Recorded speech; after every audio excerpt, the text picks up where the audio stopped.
আসসালামু আলাইকুম বন্ধুরা, কেমন আছো সবাই? আশা করি সবাই ভালো আছো। আজকে আমি কেবলমাত্র কাইনমাস্টারের ইন্টারফেসটা শুধু কাইনমাস্টারটা আপনাদের সাথে পরিচয় করিয়ে দেব। এছাড়া আর কিছু করব না। যারা কাইনমাস্টারে একবারে নতুন, একবারে বিগিনার, যারা কোনো কিছুই জানেন না, তারা কাইনমাস্টার সম্পর্কে একটু জেনে নিতে পারবেন। তার আগে কয়েকটা সমস্যা আমার এখানে। আমি আউটডোরে রেকর্ড করছি, তাই ফ্রি কিছু ব্যাকগ্রাউন্ড মিউজিক আছে যেগুলো আসলে শুনতে পাবেন, আপনাদের বিরক্ত লাগতে পারে, তাই ব্যাকগ্রাউন্ডটা ক্লিয়ার আসতেছে না। তাছাড়া আমি কথাগুলো স্ক্রিপ্টে লিখি নাই, তাই আমি মন মতো, মনে করেন রাত্রিবেলায় একটা জায়গায় বসে রেকর্ড করতেছি, তাই রেকর্ডটার কথাবার্তাগুলো একটু অগোছালো হতে পারে। এটি নিয়ে আপনাদের কোনো কমপ্লেন থাকবে না আশা করি।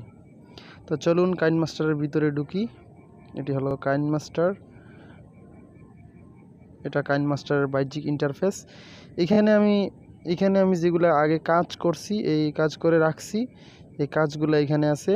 এখানে যে লাল 3টা বাটন আছে, একটা হলো কাইনমাস্টারের অফিসিয়াল ইউটিউব চ্যানেলের লোগো, একটা হচ্ছে আপনার যদি কাইনমাস্টারের ওদের ওয়েবসাইটে যদি আপনার কোনো আইডি থাকে, তাহলে আপনি এখানে কোনো প্রোফাইল থাকলে এখানে ভিজিট করতে পারবেন। এটা হচ্ছে সেটিং আইকন, আর এটা হচ্ছে অ্যাবাউট কাইনমাস্টার, অ্যাবাউট যে হেল্প আছে, ওয়েবসাইট আছে, ইমেল সাপোর্ট আছে, কাইনমাস্টার অ্যাবাউট হেল্প আর সাপোর্ট সেকশন। আর এটা হচ্ছে নতুন কোনো একটা ডকুমেন্ট বা কোনো একটা এডিটিং শুরু করেন, তাহলে এই দিক দিয়েও ঢুকতে পারবেন। এদিক দিয়ে না ঢুকলাম, প্লাস আইকনে ক্লিক করেও আপনারা ঢুকতে পারেন। ঢুকলাম। এখানে 3টা ফ্রেম আছে, একটা হচ্ছে 16:9, একটা হচ্ছে 9:16, একটা 1:1। এখানের মধ্যে সচরাচর ইউটিউবে ব্যবহার করা হয়, ইউটিউব, ফেসবুক সহ সব ভিডিও প্ল্যাটফর্মগুলোতে 16:9 এই ফ্রেমটা ব্যবহার করা হয়। আর যদি আপনি মোবাইলটা যদি সোজাভাবে ভিডিও রেকর্ড করেন, তাহলে 9:16টা সিলেক্ট করতে পারেন। তবে ভার্টিক্যালভাবে রেকর্ড করলে 16:9টাই সিলেক্ট করা ভালো। আমি এটাই সিলেক্ট করলাম।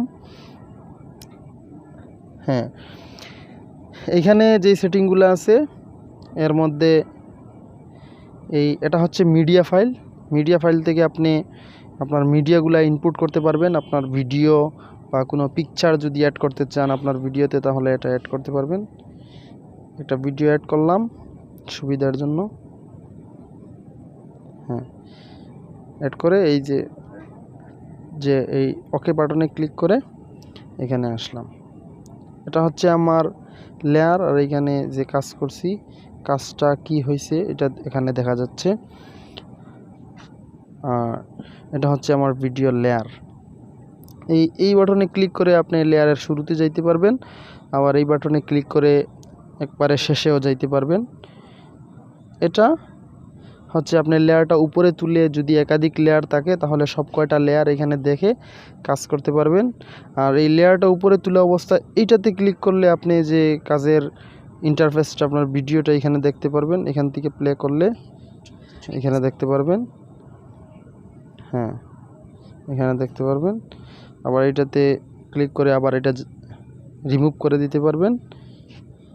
আর হ্যাঁ, আমরা লেয়ারটা নিচে নিয়ে আসি। এটা হচ্ছে আনডু বাটন, এটা হচ্ছে রিডু বাটন। যদি কোনো কাজ যদি আপনার মনে হয় যে এটা আনডু করার দরকার বা ভুল হয়ে গিয়েছে, তাহলে এইটাতে ক্লিক করে আনডু করতে পারবেন। আর আনডু করার পরে যদি মনে হয় না এটা আমার থাকলেই ভালো, তাহলে আবার রিডু করতে পারবেন। এগুলো এইটা। তারপরে ভিডিওটা সিলেক্ট করা অবস্থায় এই লেয়ারটা সিলেক্ট করে এখানে আপনি ডুপ্লিকেট করতে পারবেন। একটা ভিডিওকে আবার ডুপ্লিকেটে মারলে একটা ভিডিওটা আবার আরেকটা ভিডিও পাশে গিয়ে অ্যাড হবে। আর নিচে ডুপ্লিকেট অ্যাজ লেয়ারে ক্লিক করলে ডুপ্লিকেট হবে এবং এই ভিডিওর উপরে ওই ভিডিওটা বসবে। এখান থেকে আপনি স্ক্রিনশট নিতে পারবেন। স্ক্রিনশটটা এই যে capture and save frame add plate, মানে এটা পরের ফ্রেমে ক্যাপচারটা যাবে ভিডিওটার। আর নিচেরটা capture frame and insert to left of ক্লিপটার লিফটে থাকবে ওইটা, এরপরেরটা ক্লিপটার রাইটে থাকবে। আর capture frame and add as layer, এটাতে মারলে এটা একটা লেয়ার হিসেবে অ্যাড হবে, ঠিক আছে। আচ্ছা, এটা লেয়ার অবস্থা, এটা হচ্ছে কাট, মানে আপনি এই team to lift to plate, এটাতে লিফটের অংশটুকু কাটতে পারবেন, আবার এটা দিয়ে রাইটের অংশটুকু কাটতে পারবেন। আচ্ছা যাই হোক, এত গভীরে যাচ্ছি না, আজকে শুধু বাহ্যিক জিনিসগুলো দেখাবো। এখানে লেয়ার মিডিয়াতে তো দেখেছি আমরা, এই কোনো ভিডিও বা পিকচার ইমেজ এগুলা ভিডিওতে অ্যাড করতে চাইলে মিডিয়াতে গিয়ে আপনার মিডিয়া থেকে সিলেক্ট করে ওকে করতে পারবেন।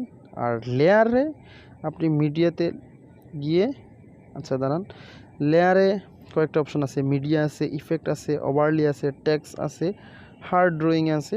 এখানে আপনি ড্রয়িং করতে পারবেন, টেক্সট বসাতে পারবেন এই ভিডিওর উপরে। লেয়ারে ক্লিক করে যে কাজগুলো করবেন এটা ভিডিওটার উপরে বসবে। মিডিয়াতে মারলাম, মনে করেন আমি এখান থেকে ব্যাকগ্রাউন্ড থেকে এই পিকচারটা আনলাম, এটা কিন্তু এই ভিডিওটার উপরে বসেছে, যে ভিডিওটার উপরে বসেছে, ঠিক আছে। আর এই যে ট্যাক্সে মারলে কোনো কিছু লিখবেন, লেখাটা ভিডিওতে অ্যাড হবে, ঠিক আছে। এটা হচ্ছে টেক্সট বাটন, এটা হচ্ছে মিডিয়া বাটন। এটা অডিও অ্যাড করার জন্য, কোনো অডিও সাউন্ড ক্লিপ যদি আপনি অ্যাড করতে চান তাহলে এখান থেকে এক্সট্রা সাউন্ড ক্লিপ অ্যাড করতে পারবেন। ভয়েস মানে সাউন্ড ক্লিপ যদি আপনি সাথে সাথে রেকর্ড করতে চান, এই যে তাহলে রেকর্ড হবে। আর এটা হচ্ছে আপনি যদি ক্যামেরা ওপেন করতে চান, আপনার ক্যাম রেকর্ডার বা কোনো ক্যামেরা ওপেন করলে মাঝখানে ক্লিক করে ক্যামেরা ওপেন করতে পারবেন। এইখানে ক্লিক করে আপনি বেঁকে যেতে পারবেন, ঠিক আছে। এই যে আমাদের ইন্টারফেসের এইখানে আমাদের কাজ করা ভিডিওগুলো আগের জায়গায় চলে আসছে, এখান থেকে আপনি পরবর্তীতে ক্লিক করে এডিট করতে পারবেন। বলে রাখা ভালো, আমি আজকে থেকে এই মোবাইল দিয়ে ভিডিও এডিটিংয়ের টিউটোরিয়াল শুরু করতে যাচ্ছি। আপনারা যারা আমার টিউটোরিয়ালগুলো পছন্দ করেন বা যাদের প্রয়োজন তারা একটু সাবস্ক্রাইব করে রাখবেন, যাতে আমার পরবর্তী ভিডিওগুলো পাওয়া যায়। যারা আমাদের সাথে আছেন, ভিডিওটি দেখছেন, দেখার জন্য সবাইকে অসংখ্য ধন্যবাদ। আজকে এই পর্যন্ত বন্ধুরা, আগামী পর্বে আমরা ভিডিও এডিটিংয়ের টুকটাক কাজগুলো দেখব। Tata, bye bye.